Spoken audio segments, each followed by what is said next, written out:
Hi, my name is Shastri Donna Williams, and I was visiting Cuenca this winter in February and taught 3 levels of Shambhala training, which is a program that we do that focuses a lot on meditation practice and how we could use it in our lives. So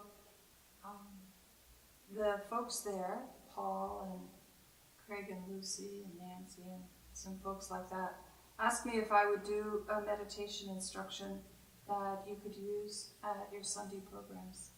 So I'm going to give you just the kind of meditation practice that you could do when you're sitting with the group or also at home. And usually the easiest way to remember or to understand the practice, which again I'll say is very simple, is that I like to describe it in 3 parts. And I feel like that's an easy way for us to remember what the instruction is. So the first part of that is how we work with our body. So we normally sit cross-legged on the meditation cushion. I'm sitting on 2 cushions because my knee hurts. And you could also sit on a chair with your feet flat on the floor. And I'm basically feeling my body in this space, feeling my buttocks on the cushion. I'm going to scooch back a little bit. I rest my hands on my thighs. I try to keep my chin a little parallel to the floor. Some people tuck it, but I tend to try to make sure that it's parallel. My eyes are downcast, relaxed, a soft gaze. I'll keep looking at you at the camera, but if I were practicing, my gaze would be about 4 to 6 feet in front of me. And a soft gaze means that I'm not staring intently at any spot on the floor, but I'm just allowing my gaze, as we say, to soften. I drop my shoulders. I loosen my jaw. These are both places where we hold tension. And then I begin the practice. So I'm always going to be coming back to feeling my body in this space. Feeling how it feels in this moment, if I feel tight, if I'm anxious or speedy, whatever kind of emotional state I'm in is also in my body. So when I say coming back to our body, my body, what I mean by that is coming back to the feelings that I have in this moment. So just breathing and being in this particular place. Second part of the practice has to do with being with the breath. And some people think that meditation means that we're not thinking at all, but actually we go back and forth between our thoughts and being with the breath. And when I talk about being with the breath, that means that I could feel air going into my lungs expanding, maybe my abdomen getting bigger and then decreasing as I exhale. So wherever we find our breath, it could be right at your nose, in your diaphragm, in the upper part of your body, a little lower. There's no prescribed place to feel and be with your breath. Some people allow their breath to go out into the room, and they identify with their breath as it's dissolving into space. So wherever you find your breath, just be with your breath there. We don't change our breath, and we don't make it deeper or slower.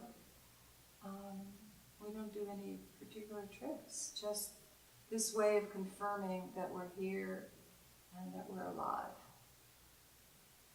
And the third part then is working with our thoughts. So, as I said a minute ago, sometimes we think that meditation means that we are without thoughts, but what we notice is that our thoughts are going on. We're thinking about the future. We're thinking about something that happened in the past. We're making plans. we have all sorts of occupations with our thoughts.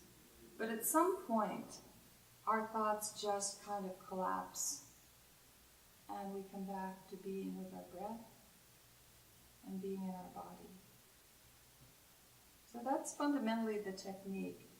Sometimes in working with thoughts, we use this technique called labeling, which means that when I've come back from a fantasy, then I just say to myself, thinking, and then go out with the next breath, feel the next breath, feel my body in this space, hear the sounds of the cars. I assume you're on Calle Larga, which is very noisy space. So you're hearing a lot of bus sounds, you're smelling diesel fumes, but maybe you're smelling Indian food also.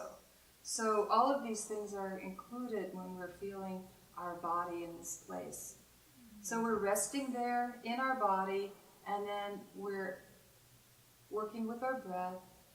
A thought comes along, and we're not kind of aware of how it sort of captures us at the beginning. But we are there when it collapses. And we might remind ourselves, oh, I'm supposed to be meditating. And just that thought brings us back to the present moment. So we go back and forth. And the important thing here is that we're developing a gentle attitude towards ourselves. We're accommodating our thoughts. We're allowing them to happen. We're not trying to concentrate or create some artificial situation. We're working with this natural state of being, of breathing, of feeling our environment, and being here. So that's fundamentally the technique that we use, which is called shamatha, or the development of peace.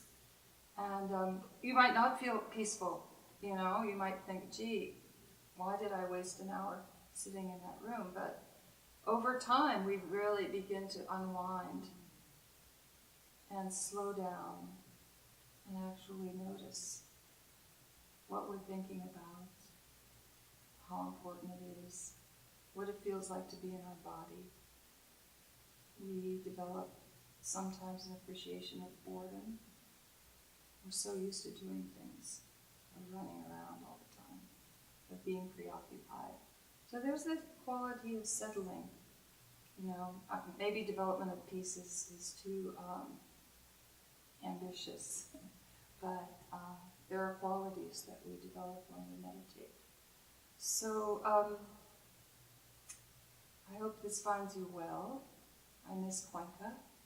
I hope to come back next February, and maybe I'll meet you then. So thank you.